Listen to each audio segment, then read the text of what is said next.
The funeral flowers were still fresh when my mother-in-law came for the house. I remember the smell first. Lilies. Too many lilies. Their sweet scent had filled every corner of the living room, mixing with candle wax and cold coffee from untouched cups. Sympathy cards sat stacked on the kitchen counter, each one filled with the same words. "We're so sorry for your loss. Daniel was a wonderful man. You're in our prayers." I had read so many of them that the words no longer meant anything. Nothing meant anything. Not after Daniel. 3 days earlier, my husband had kissed my forehead before leaving for work. 3 days earlier, he had smiled at me and said the same thing he always said. "I'll be home for dinner." But he never came home. A drunk driver ran a red light. One crash, one phone call, one moment. That was all it took to destroy 7 years of marriage and every future we had planned. I sat alone on the couch, still wearing black, staring at nothing. Sometimes grief doesn't feel like crying. Sometimes it feels like emptiness. Like your body keeps breathing, but the person inside has disappeared. Then I heard heels, sharp, slow, deliberate. I didn't need to look up to know who it was. Margaret, my mother-in-law. Even after 7 years, I could recognize that walk anywhere. Controlled, elegant, cold. She stepped into the room wearing a cream-colored coat that looked more suitable for a business meeting than a grieving mother. Not a strand of silver hair was out of place. Her makeup was flawless. Her expression unreadable. For a second, I almost believed she had come to comfort me. I should have known better. She sat across from me without asking, crossed her legs, folded her hands, and looked at me like I was a problem that needed solving. "Emma," she said. Her voice was smooth, too smooth. "We need to discuss the house." "No, how are you?" "No, I know this is hard." "No, I'm sorry. Just the house." I blinked, trying to process her words. "What?" "This property," she said, glancing around the room, "belongs to the Whitmore family." I stared at her. I actually thought I had misheard. "This is my home." Her lips tightened. "No." She leaned forward. "It was Daniel's home." The way she said it made my chest tighten. Every word felt surgical, designed to cut. "Margaret," I said quietly, "I can't do this right now." "Yes, you can," her tone sharpened, "and you will." She reached beside her and placed a thick folder on the coffee table. Paperwork, legal documents. I looked at the stack, then back at her. "What is this?" "Transfer papers." My throat went dry. "Transfer?" She continued like she was discussing utility bills. "Daniel's father placed this house into the family trust years ago. Legally, it remains a Whitmore asset. Since Daniel is gone, your right to occupy the property is no longer valid." Every word landed heavier than the last. No longer valid. Occupy. Property. She wasn't talking to me like family. She was talking to me like a trespasser. I shook my head. "No, Daniel never said anything about this." Her expression hardened. "Daniel made many emotional decisions after marrying you." There it was, the insult hidden inside elegance. Classic Margaret. For years she had hated me with a smile. Never openly cruel in public, always subtle, always strategic. Little comments, little cuts. "You're lucky my son chose someone like you." I expected different. Daniel has always been too generous. And my personal favorite, this family protects what belongs to it. Back then, I thought she meant money. Now I understood. She meant power, control, ownership, people, even her own son. I looked down at the papers. My hands trembled. "This can't be legal." Margaret gave a small, humorless laugh. "It is." Then the front door opened. Another figure entered. A man in a gray suit carrying a leather briefcase. Attorney Lewis. the family lawyer. He had handled Whitmore business for decades. Quiet, professional, careful. Margaret gestured toward him. "Mr. Lewis is here to witness the signing." Signing. My stomach dropped. She had planned this. Not tomorrow, not next week, today. 3 days after burying my husband. Attorney Lewis sat beside her and carefully placed more documents on the table. But something felt strange. He wouldn't look at me, not directly. His jaw was tense, hands rigid. He looked uncomfortable. That bothered me, a lot. Margaret slid the papers closer. "Sign, Emma." Just like that. No compassion, no hesitation. I looked at the stack, page after page of legal text, dense paragraphs, clauses, sections, signatures, initial boxes. Margaret's voice cut through the silence. "What are you waiting for?" "I'm reading." "No need." I slowly raised my eyes. "No need?" She smiled, a cold, polished smile. "Unless you suddenly became a property attorney." I ignored the jab and continued reading. Something felt wrong. Not with the documents, with the room, with Lewis, with everything. I turned another page, then another. Margaret sighed dramatically. "Emma, enough." I kept reading. She leaned forward. "Stop wasting everyone's time." Still, I read. And then, near the back, I saw it. One page, different formatting, different language, different legal structure. My eyes moved across the text once, then again. My heart stopped. No, that couldn't be right. I read the page a third time, very carefully. Every line, every clause, every signature field. And then I understood. Margaret hadn't read this, not carefully. She couldn't have, because if she had, she would never have brought these papers here. I felt something unexpected. Not relief, not happiness. Clarity. For the first time since Daniel died, my mind became completely still. Then memory hit me, a conversation from months earlier. Daniel, standing in this very kitchen, serious, quiet, holding papers. He had looked at me and said, "If anything ever happens to me." I immediately stopped him. "Don't say that." But he had continued, his eyes unusually intense. "Emma, listen to me." I remembered every word now. Trust the paperwork. At the time, I didn't understand. Now, I did. I looked up.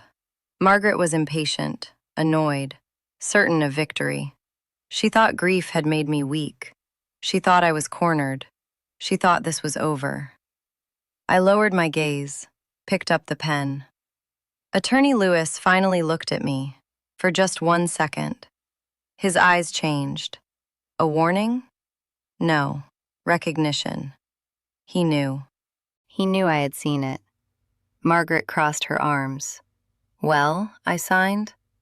First page, second page, third, initialed where needed, signed the final page.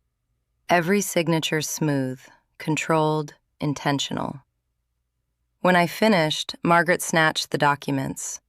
She scanned only the signature lines, never reading the last page, not once. Then she smiled, victorious, satisfied, cruel. "I'm glad you chose dignity." I looked at her, really looked at her, at the arrogance, at the greed, at the confidence. And for the first time in years, I almost smiled. Because Margaret Whitmore had just made the biggest mistake of her life. She stood to leave. Attorney Lewis gathered the papers. Margaret turned toward the door. "Someone will contact you regarding your move-out timeline." Move-out timeline. I nearly laughed. Instead, I said nothing. She reached the door, then paused. Without turning around, she said, "You should feel grateful, Emma. Most widows leave with much less." The door closed behind her. Silence returned. I sat alone again, but everything had changed. I stared at the empty doorway, then whispered words no one else could hear. "You should have read the last page, Margaret." And in that moment, I stopped being the grieving widow she expected, and became the woman who would destroy her. The morning after I signed the papers, the locks were changed. I found out when my key stopped turning. For a few seconds, I just stood there, staring at the front door of the house I had lived in for 7 years. The house Daniel and I had built together. The house where we celebrated birthdays, anniversaries, and quiet Sunday mornings over coffee. And now, I couldn't even get inside. A moving box sat on the porch. My belongings. Or at least the items Margaret believed belonged to me. Some clothes, a few books, my framed college degree, a ceramic mug Daniel had bought me during our trip to Seattle. Everything else had been claimed, taken, labeled as family property. I heard footsteps behind the door, then it opened. Margaret stood there. Perfect posture, perfect hair, perfect cruelty. She held the new keys loosely in one hand, a visual message, power, control, victory. Her eyes moved toward the box. "I had the staff pack what was yours." I looked past her into the house. Everything looked the same. Same hallway, same staircase, same chandelier. But it felt different now. Cold, hostile, like I had already become a stranger. "That's everything?" I asked quietly. Her lips curved. "Everything important?" I met her eyes. She wanted emotion, anger, begging, tears, something she could feed on. I gave her nothing. That seemed to irritate her more. She crossed her arms. "You're taking this surprisingly well." I lifted the box. "It's just a house." For the first time, something flickered in her expression. Confusion. She expected resistance. She expected war. What she didn't understand, the war had already begun, and she had unknowingly armed me. She stepped aside and shut the door. Lock, click, final. I walked back to my car carrying the box, calm outside, racing inside, because in less than an hour, I had an appointment with Attorney Lewis. His office smelled of old paper and leather. Heavy wooden shelves lined the walls. Family photos sat behind his desk. He looked older today, more tired. He gestured for me to sit. I placed the box beside the chair, then spoke first. "You knew." He removed his glasses, slowly, carefully. "Yes." No denial, no pretending. I leaned forward. "Tell me everything." For several seconds, he said nothing. Then he opened a file drawer and removed a sealed folder. My name was written across the front. Emma Whitmore. My pulse quickened. Lewis placed the folder on the desk. "Daniel gave me this 6 months ago." 6 months. That meant Daniel had planned this long before the accident. My throat tightened.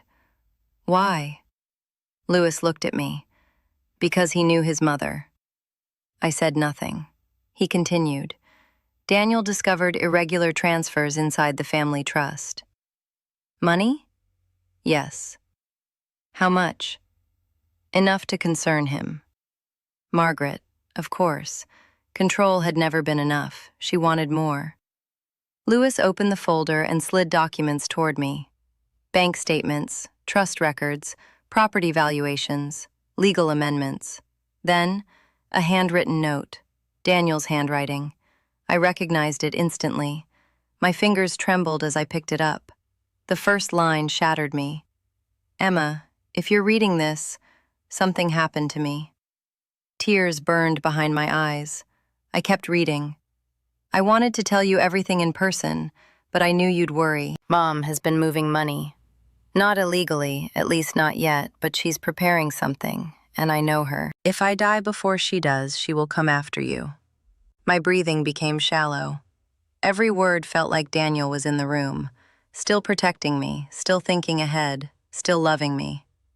I kept reading. "She won't come with emotion, she'll come with paperwork." My hand covered my mouth. He knew exactly what would happen. I read the final lines. If she forces you to sign anything, read every page, especially the last one. Trust the paperwork. I closed my eyes. That sentence again. Trust the paperwork. I lowered the note. Lewis spoke softly. The last page contained a dormant execution clause. What does that mean?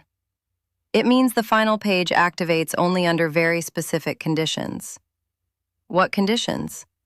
He folded his hands. The clause becomes valid if 3 things happen. I listened carefully. First, Margaret must authorize trust enforcement. She did. Yes. Second, the transfer must be executed voluntarily by surviving spouse under legal witness. She forced that too. Yes, I swallowed. The third? Lewis looked directly into my eyes. The enforcement attempt must be initiated by Margaret herself. Silence, then understanding hit. No way. I whispered, what happens if all 3 conditions are met? Lewis exhaled, then said the words that changed everything. Control of the Whitmore Trust transfers to you. The room disappeared. I stared at him, not speaking, not moving. My brain struggled to process it. The entire trust? Yes. The house? Yes. The investments? Yes. The other properties? All of them. I almost laughed, not because it was funny, because it was absurd. Margaret had spent years protecting wealth, manipulating everyone around her, obsessing over control. And through greed, she had signed it away. To me. I sat back slowly. Daniel, you brilliant man. Tears finally escaped, but these weren't helpless tears. They were something else. Pain, love, gratitude, and something darker. Purpose. Lewis broke the silence. There's more. I wiped my eyes. What? Margaret believes the trust transfer takes effect after standard filing. When does it actually become official? Lewis gave a measured reply. Tomorrow morning. Tomorrow, 24 hours. I looked up. So right now, she still thinks she owns everything. Yes. An idea formed, sharp, cold, precise. I asked quietly, what is she doing tonight? Lewis hesitated, then answered, she's hosting a family dinner. I narrowed my eyes. A celebration? Yes.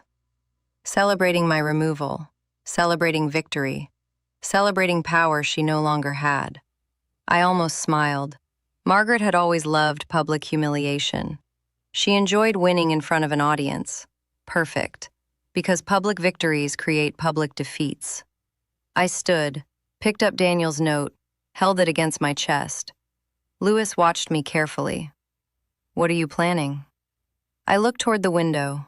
Rain had started outside, soft, steady, almost peaceful.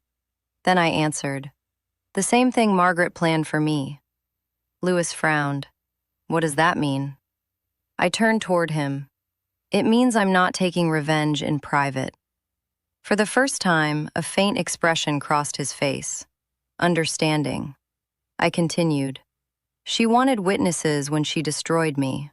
I placed the note carefully into my purse. Now I want witnesses when she falls. Lewis stood. Emma, once this begins, there's no going back. I met his gaze. Good. Because I didn't want to go back.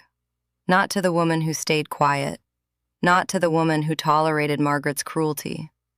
That version of me died with Daniel. What remained was sharper, stronger, dangerous. Lewis checked his watch, then spoke. It's official at 9 tomorrow morning. 9. I nodded.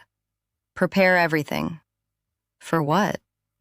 I walked toward the door, then stopped. Without turning around, I said, for repossession. Silence.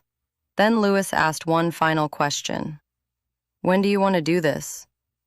I finally smiled, small, cold, certain. During dinner. And as I opened the door, I gave him the words that made even him pause. Tell the officers to be on time. I looked back once.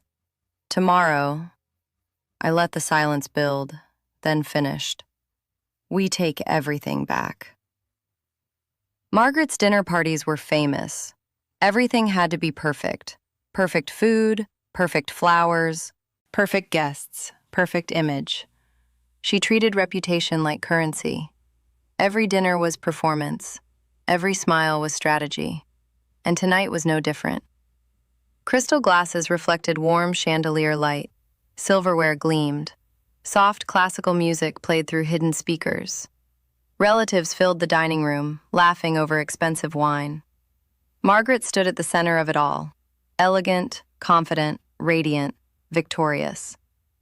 She wore deep emerald silk and diamonds Daniel's father had gifted her decades ago. The queen of her kingdom, or so she believed. I sat in my car across the street, watching through the window. Attorney Lewis sat beside me. 2 legal officers waited in the second vehicle. Everyone was in position. Lewis checked his watch. 8:58 p.m., 2 minutes. I stared at the house, Daniel's house, our house, the house Margaret stole. No, tried to steal. Lewis broke the silence. This is your last chance to do this quietly. I didn't look at him. She didn't offer me quiet. 9 p.m., right on time. Lewis gave a small nod. It's official. That was all I needed. I stepped out of the car. Cold night air hit my face. My heels clicked against the stone path. Slow, measured, certain. Every step felt different from the woman who had walked out carrying a cardboard box. That woman had been grieving. This woman had purpose. We reached the front door. One officer knocked. Inside, music continued, then footsteps. A servant opened the door. The moment she saw me, confusion flashed across her face. Before she could speak, I walked past her, straight inside. Conversation stopped. Forks paused. Glasses froze midair. 20 faces turned toward me.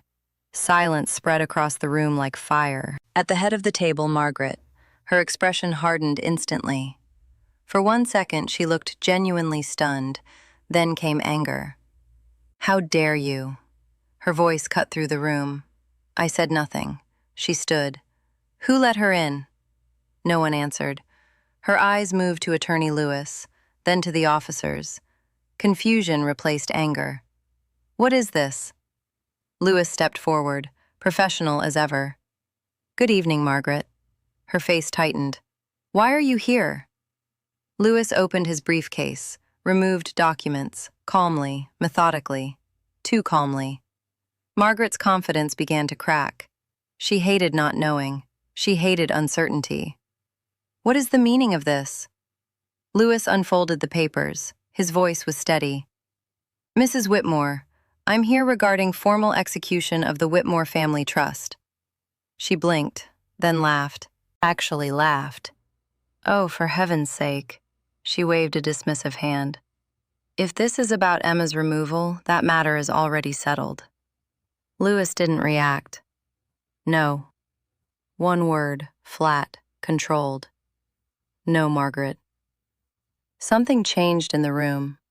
Relatives exchanged glances. Margaret slowly lowered her hand. Lewis continued. The transfer was completed yesterday under witness and became legally binding at 9 o'clock this evening. Margaret frowned. Transfer? Yes. What transfer?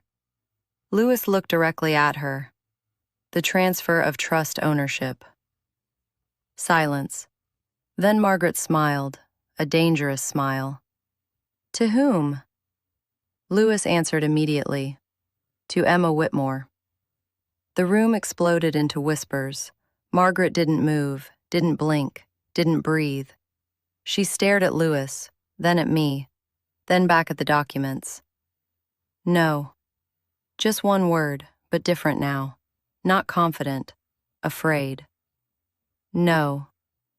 Lewis continued. Under Clause 7C, the trust automatically transfers upon self-initiated enforcement against the surviving spouse. Margaret's face lost color. No. 3 conditions were required. Lewis turned a page. All 3 were satisfied. Margaret's breathing became uneven. No. Condition 1. Trust enforcement authorized by Margaret Whitmore. Page flip. Condition 2. Execution signed by surviving spouse under legal witness. Another page. Condition 3. Enforcement initiated by Margaret Whitmore herself. He closed the file. All conditions met. Margaret stumbled backward. No, that's impossible. Her voice shook. That isn't what I signed. I finally spoke. First word since entering. It is. She turned toward me so fast her chair nearly fell. You manipulated this. I held her gaze. No. She pointed at me, trembling. You tricked me. Attorney Lewis answered before I could. No fraud occurred. Margaret's voice rose. She deceived me. Lewis remained calm. No deception occurred. Then he delivered the line that shattered her. You signed the documents voluntarily. Silence. Then realization. Pure, horrifying realization. Her eyes widened. The final page. She remembered. She never read it. Her knees weakened. She grabbed the table for support. No. Whispers spread among relatives. What happened? She lost the trust? Everything? Margaret looked at me like she had never truly seen me before. Not as weak, not as disposable, not as prey. She whispered, You knew. I stepped closer. Yes. Her breathing shook. When? When you told me to stop reading. She shut her eyes. Pain flashed across her face. Not physical pain. Worse.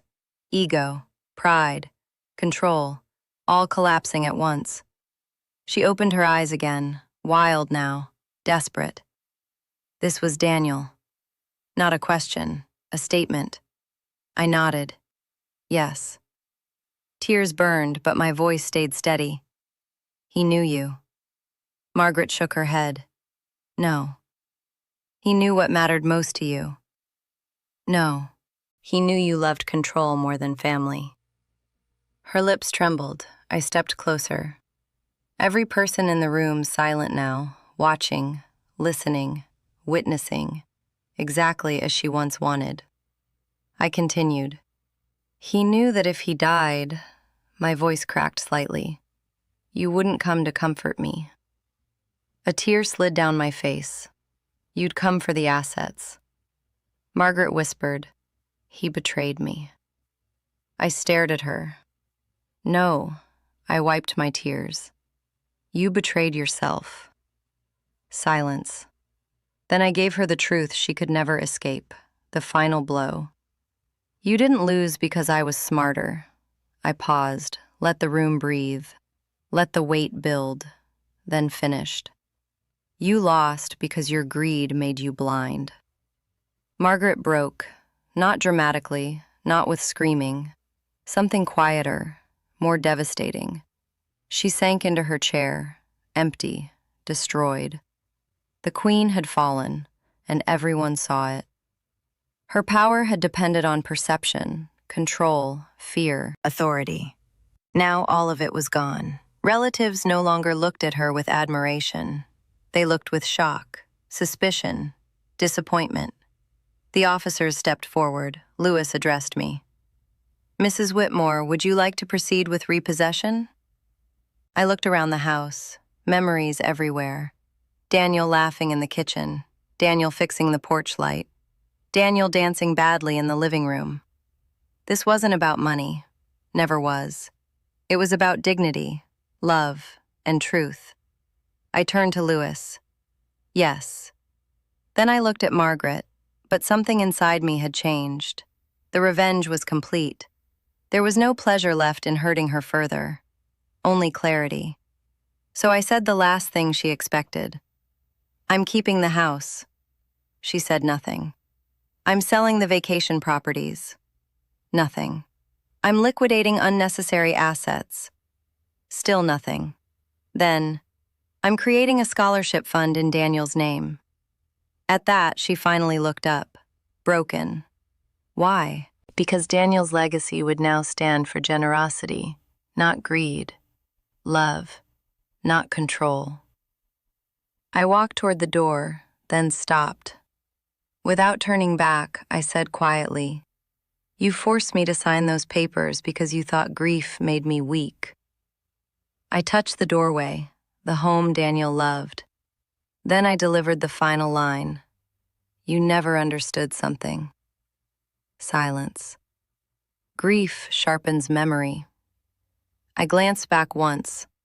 Margaret sat motionless, ruined by her own choices, and I finished. And greed skips the last page. I walked out, this time not carrying a box, but carrying everything she tried to take.